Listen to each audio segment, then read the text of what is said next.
It was just another ordinary weekday, or so it seemed. A self-made millionaire, known for his strict routine and long hours at the office, decided to wrap up work a few hours early. No meetings, no phone calls, just a gut feeling that something wasn't quite right. He grabbed his keys, left his corner office behind, and drove home without telling a soul. As he pulled into his driveway, everything looked perfectly normal. The lawn was freshly trimmed, the lights were off, and the house stood as quiet as ever. But the moment he stepped through the door, something felt off, like a shift in the air. He called out, expecting to hear his wife's voice, or maybe the sound of the TV playing in the background. Silence. A strange kind of silence. That's when his instincts kicked in. With each step through the hallway, he noticed small things, things that didn't belong. A pair of unfamiliar shoes by the entrance. A faint sound upstairs. A door slightly ajar.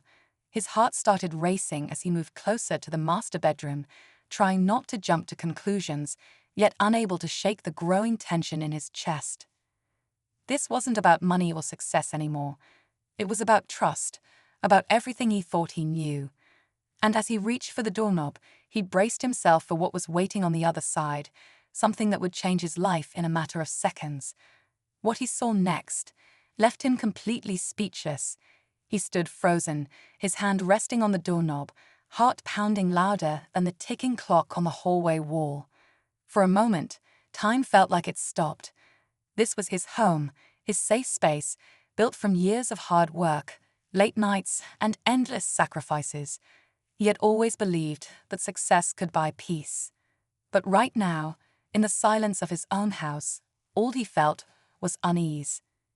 Before turning the knob, his mind began racing through the past few weeks. His wife had been distant lately. She'd blamed it on stress, long days, and needing time for herself.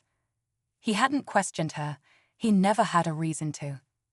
After all, she had been there since the early days, long before the business took off, when they shared takeout dinners and dreams in a small one-bedroom apartment. She had supported him through the grind, through every failure and every win.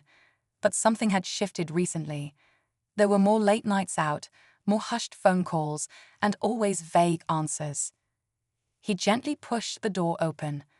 The bedroom was dimly lit, the curtains still drawn, letting in just enough of the fading sunlight.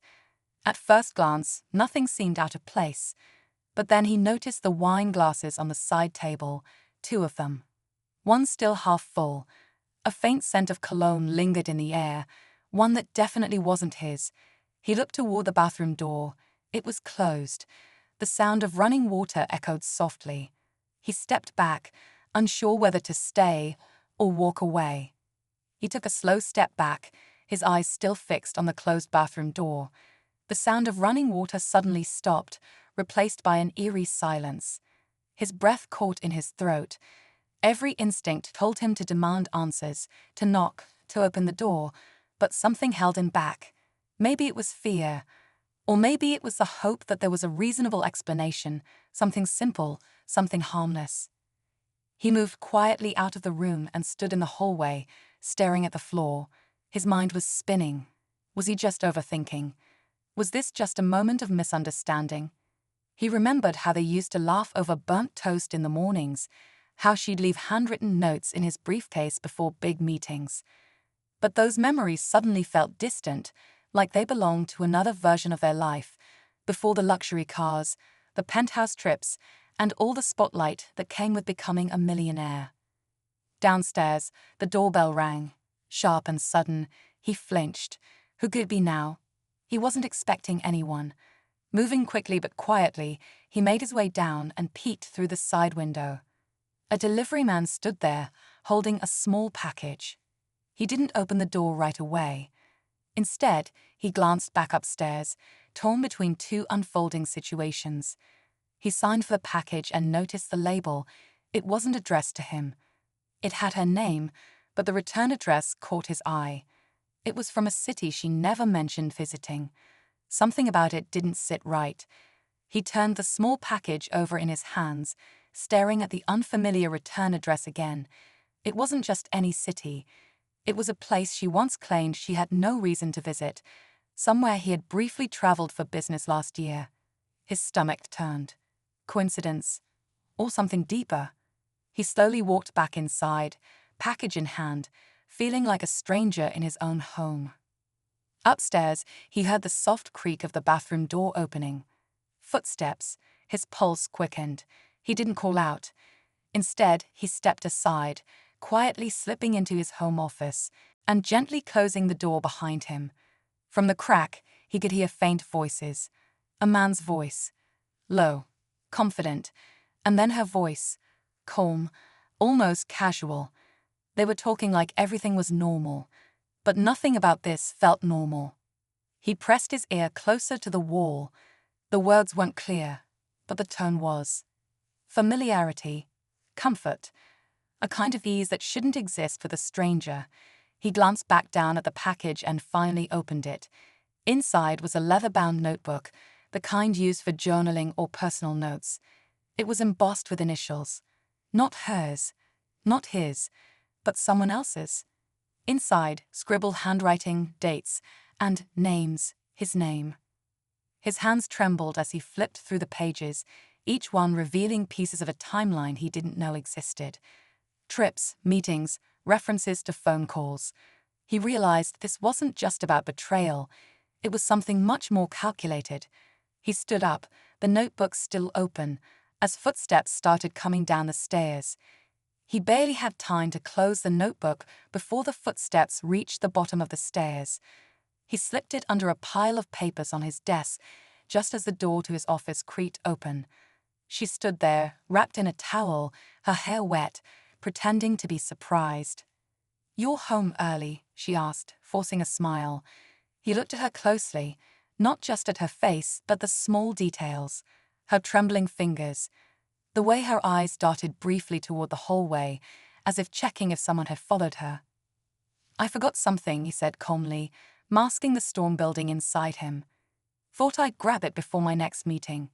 She nodded too quickly, too eager to accept the lie. He wanted to ask who was upstairs. He wanted to confront her with the package, the notebook, the truth, but something told him it wasn't time yet. Then, out of the corner of his eye, he saw something that made his heart drop even further. A black car parked across the street, engine running. Tinted windows. Same car he'd noticed 2 days ago outside his office. Back then, he thought nothing of it. Now, it felt like a thread connecting everything. He stepped away from his desk slowly. "I'm heading back," he said, walking toward the door. She nodded again, but her smile faltered. As he stepped outside, he looked once more at the parked car.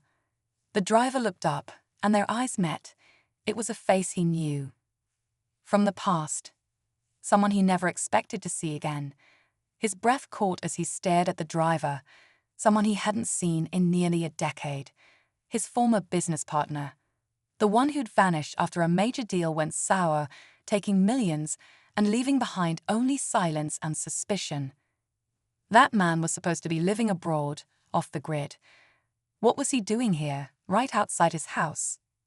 Without thinking, he walked straight toward the car.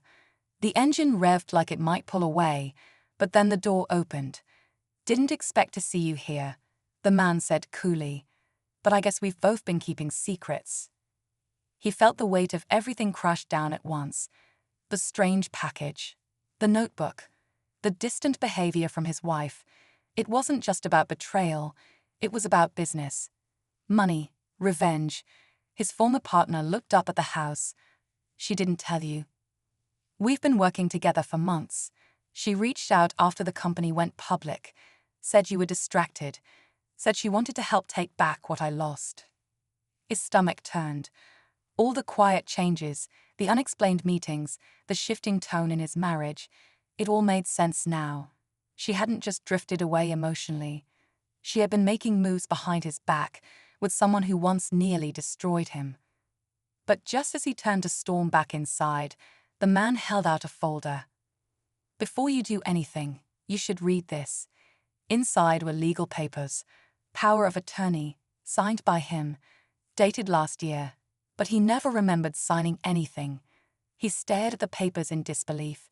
His signature was there, perfectly forged. The dates matched a period last year when he had been hospitalized for a minor surgery. Recovery had left him groggy, in and out of sleep. It all clicked. That's when she must have arranged it. She had used that time to give herself and his former partner full control over parts of his business. He gripped the folder tightly, anger bubbling beneath the surface, but also something else, clarity. The betrayal wasn't just emotional. It was calculated, strategic. They hadn't just broken trust. They had tried to steal everything he built. But what they didn't count on was that he had already sensed something was wrong months ago. Quietly, he had started transferring control with major assets into a private trust. No signatures, no shared access, just him. And he had recorded everything: backup files, phone logs, and even the unusual activity that his legal team had been quietly investigating. He looked back at the man, then up at the house. "Tell her it's over," he said firmly. "And tell her to check her email." As he walked away, he hit send on a message that would forward everything: proof, contracts, legal notices. The storm they planned for him was about to hit them instead. That night, he sat alone in a quiet apartment, far from the house he once called home. He had lost a marriage, yes, but he had reclaimed his peace. In the end, the real wealth wasn't money. It was knowing who truly stood with you when everything else was stripped away.